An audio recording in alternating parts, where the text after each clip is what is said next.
What's in there? Like a church. Oh, I can't go with my umbrella. Ancient portraits. Not sure what this is. Looks like a big cup.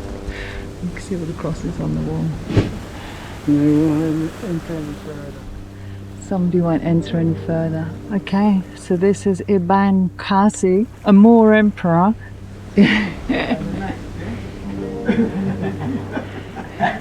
What did you say? The knight. I don't know. Oh, the emperor. What? Oregano. Oregano, yeah. Thyme? Is rosemary. Rosemary.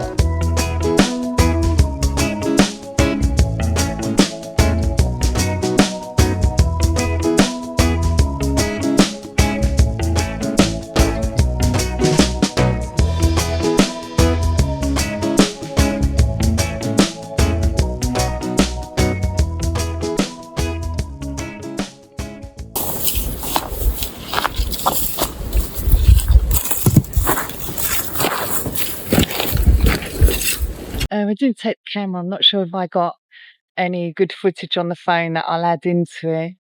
And yeah, unfortunately I couldn't swim. That was definitely one of my reasons of going there, just to see how swimmable it was. 2 reasons. It was really quite tricky to access the water. I could have done it, but I didn't want to do it on my own because Hugo was up here at the top of the cliff and I was down the bottom. And there was a lot of evidence that the goats and the sheep gathered there. So I think it would have been a bit poopy. But not only that, I saw a little bit of foam on the edge. It was just a little bit of foam. If the water had been crystal clear, then that definitely wouldn't have bothered me. But the fact there was a little bit of foam there, not quite sure. Especially learning that as we went through France, that I couldn't swim in any of the lakes in France that we came across because they were all polluted. And thankfully we were warned by a British man who'd been living in France for 20 years not to swim. So when I observed all that, I saw actually there wasn't anybody swimming in the lakes, and I didn't even see any birds on the lakes, which I thought was a real giveaway sign. So yeah, we had a little bit of a disaster here today. I'm just walking up to the point of disaster mode, going under the olive trees.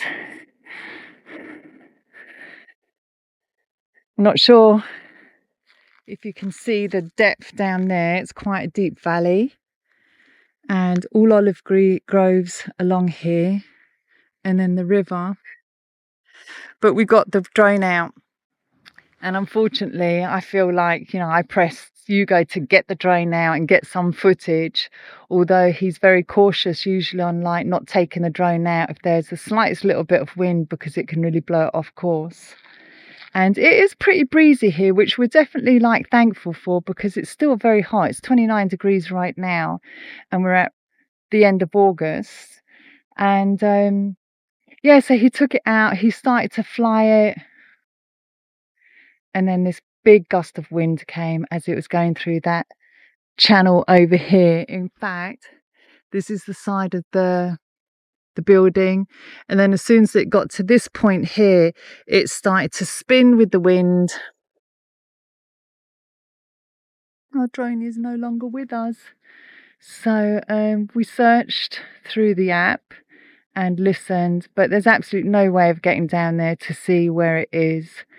And possibly from the other side, there's a road that's on the other side there. We could possibly drive over to that side and have a look, but as Hugo thinks, and I quite rightfully agree, the camera would definitely be mashed up. So that's really unfortunate. That's a real bummer that's kind of like coming to the end of our trip in Portugal, that we crash, we lose our drone, and not only lose the drone, we lose the SD card.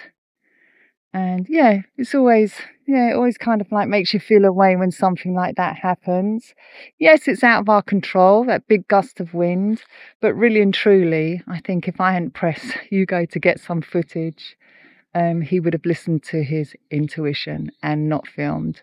And yeah, that's the way it goes, right? You just have to learn from these things and just know that if there's something that you feel more so than you think that isn't right, then you benefit of the doubt has to come into it. Anyway, on another note, we're heading out now. We're going to go check out the actual town, Mottola, and restock. We're out of drinking water. We're nearly out of regular water. We've got one nectarine left, so we're out of fruits. And it's just time.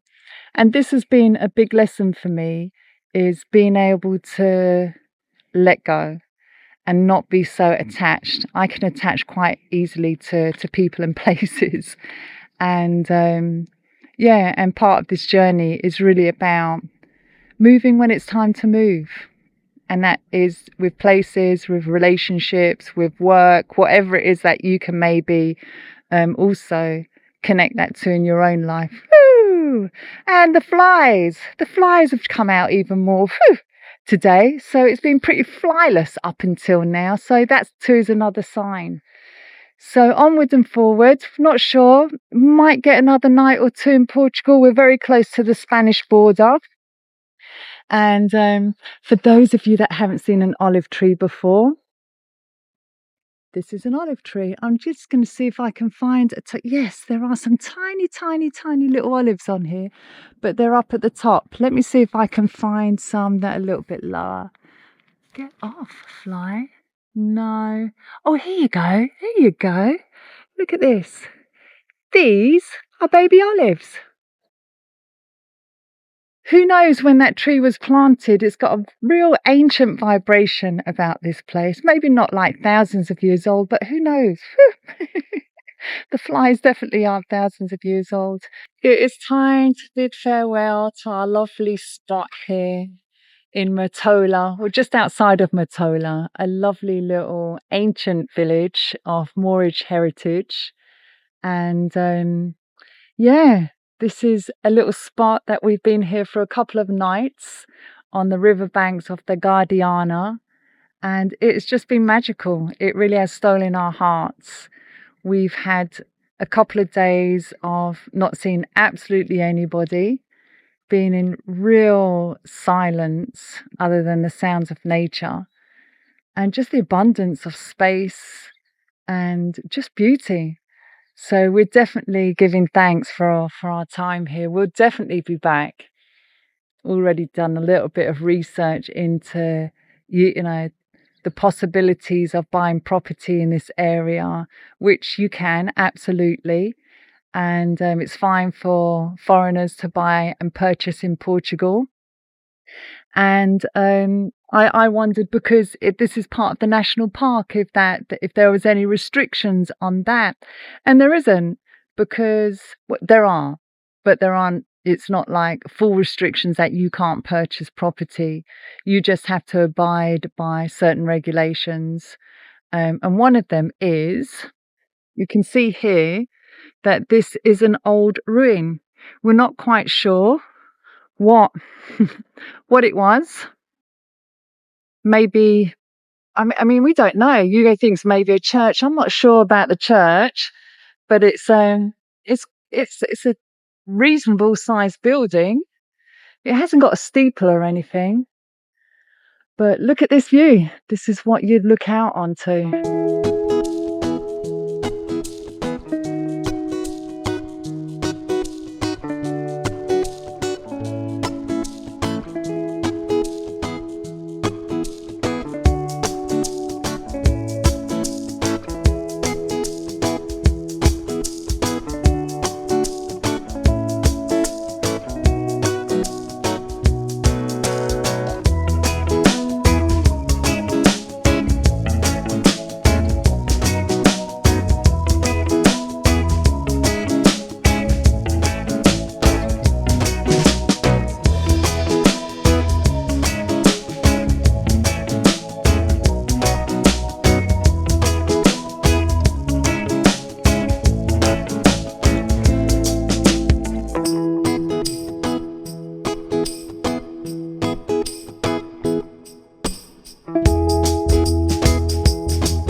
Myrtola in the Moorish city. Well, it's not a city actually, it's a town.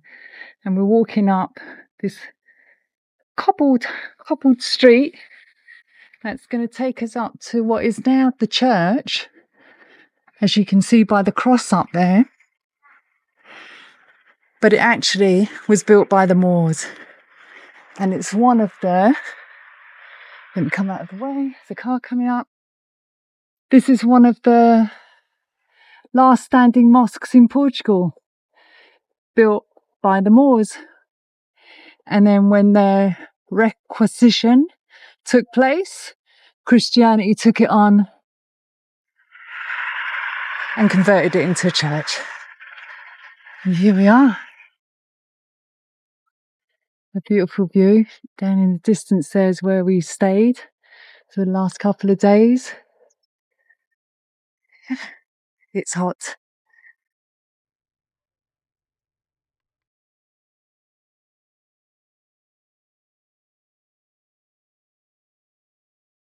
I mean, that's what it's like. What's in there? Like a church.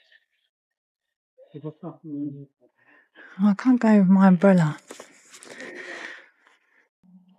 Wow.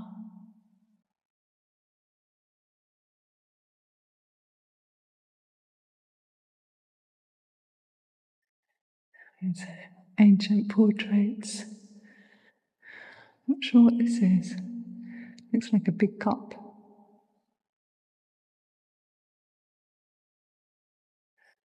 You can see all of this Moorish architecture here. You can see all the crosses on the wall, just to make sure that everybody knows that it's now a Christian church, not an Islamic mosque. Let's see where this leads us to. She said there's a museum. Oh. Yeah, almost in here. Hey? Almost in here. In there? Yeah. I don't think so, it's in there. She said outside to the right. Yeah? Oh.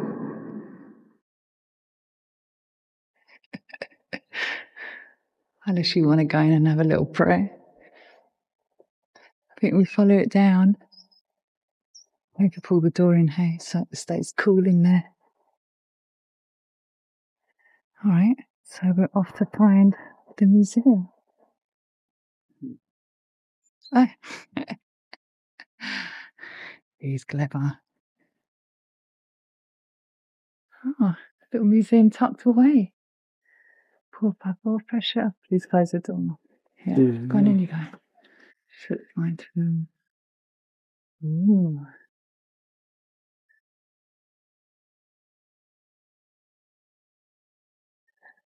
The memory of sacred places. Oh. Okay, so just quickly, a Roman temple existed that was consecrated to the worship of the emperor, replaced by a Christian church around the 6th century AD. Later on was shared by Christians, and with the growth of the Muslim community, this Christian temple, Muslims alike, a similar situation to other places in the region, until the construction of Al-Mahad style mosque in the middle 12th century. In 1238, the new Lord of Matola, under the command of Order of Santiago, Christianized this temple.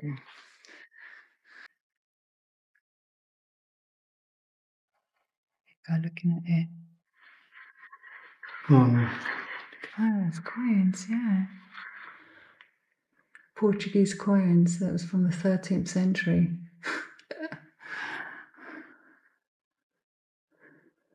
And what Portugal is really famous for are tiles.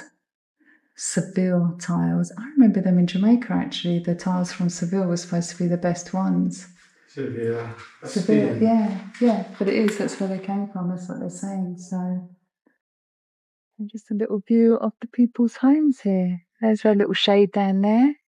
And orange trees. Okay, let's see what else we can explore. It's very quiet, but it's the hottest part of the day, of course. We're out in it. And so we're heading up to the castle now. One thing I've noticed, I bet you these are going to be bathrooms here, toilets. Yeah. See, Portugal really consider people needs. Somebody needs to go toilet. Yes, you're in the right place. It's so lovely. We wait to choose the towns that we want to go and explore. Otherwise, you find that when you're on the road, you're just in town after town. But this had a lot. This had a lot of history that we were really interested in here. Got my umbrella in there. There you go. That what we're looking at is actually the top of the mosque, which is now the church. And in here, I'll wait till you guys. But in here, this is a replica of the Islamic house. Okay.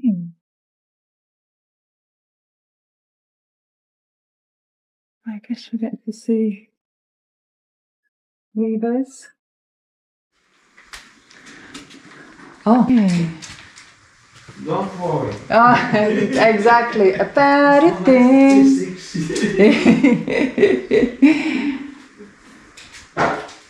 I know I'm not beautiful. Oh! I'm here. It's so lovely. I know. So what are these? Oh, Oregano. Oregano? What? Oregano. Oregano, yeah. Yeah. Thyme? Is rosemary. Rosemary. Rosemary, Oh, yes. And a plant. Oh, yes. Yeah. Oh, let's have a little. I love oregano. Oh gosh. Mm. It's good. Good for you. Don't worry. Don't worry. You just don't worry. They have it. You have it. Oh wow, babe, look, that's the bed. Yeah. Did you go and see the toilet over there? Over here? Is from looking at this is one home. One home is from here. This in the future, Yeah. they're working the excavation. Okay. But the excavation is closed and going to here but in the future, not now. Okay. No. So soon. Yeah. Yeah. Yeah. Wow. So this is the side. Yes, it's the kitchen. No, This is the kitchen. The bathroom in here is one office or. right, for all those who say that our kitchen is really small. Hello. And this is the alcove. So we go to the castle? Yes, of Yeah. course it's open. It's open. Wonderful. Yes, is everything open? Yes. This is the excavation in here that he was saying. It's not ready yet. Oh, wow.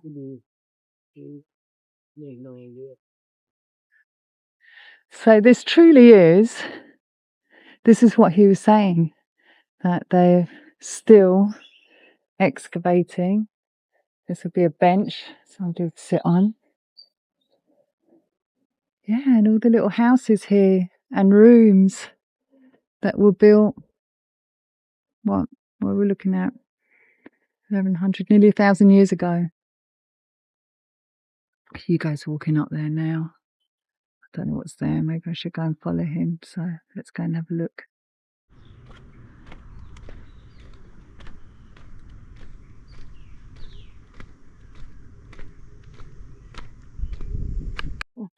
No, we won't enter any further. Somebody won't enter any further. Yeah.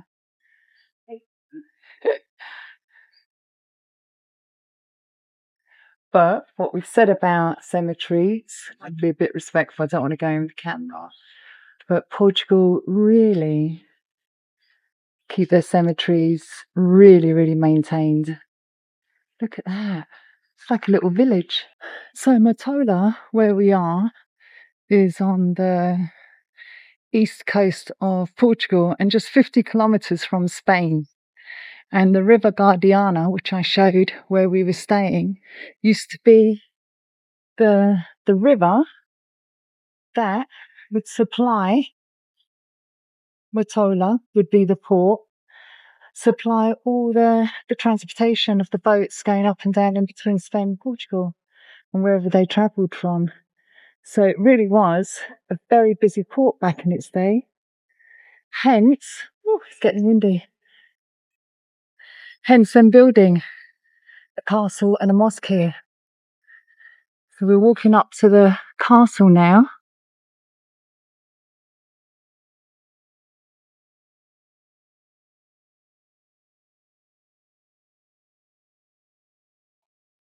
Okay, so this is Ibn Qasi, a Moor emperor, dating from 1144 to 1147, so not very long, 3 years before he got thrown from his horse. Let's see, marble steps. They look like they're new. They don't look like they're from the 11th century. See where it takes us. These would be very slippy if it rains. Whoa. It's like walking into the Game of Thrones. Yeah.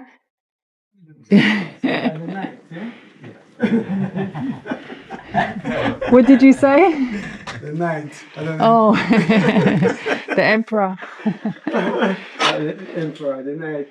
The knight is the keeper. Oh, the keeper of the castle. Yes.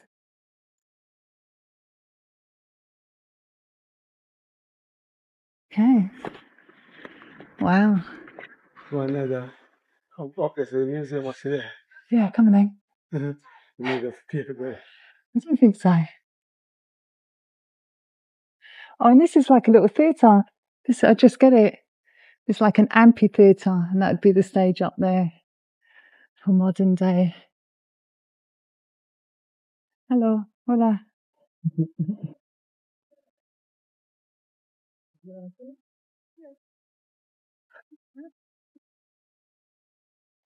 That's a bridge we crossed over. No, is it? Yeah. I thought it was so much closer to the castle. No, it's a different bridge. It's a different bridge, yeah. Yeah.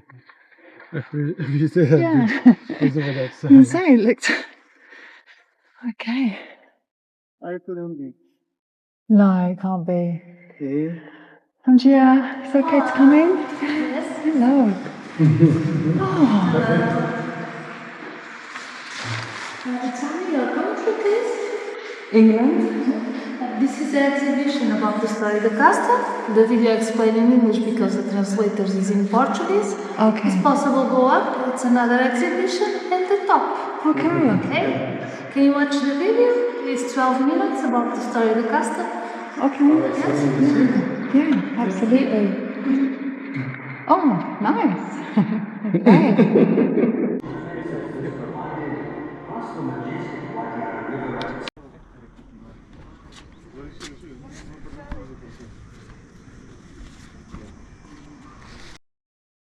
It's over there, our vehicle, but you won't be able to see it from here because that's the... Is that a street there, sir? It's the street where that band's coming down. Sure? Isn't it? Yeah. So. Oh no, there it is. That left one where the supermarket is. Arshan. The little blue, can you see?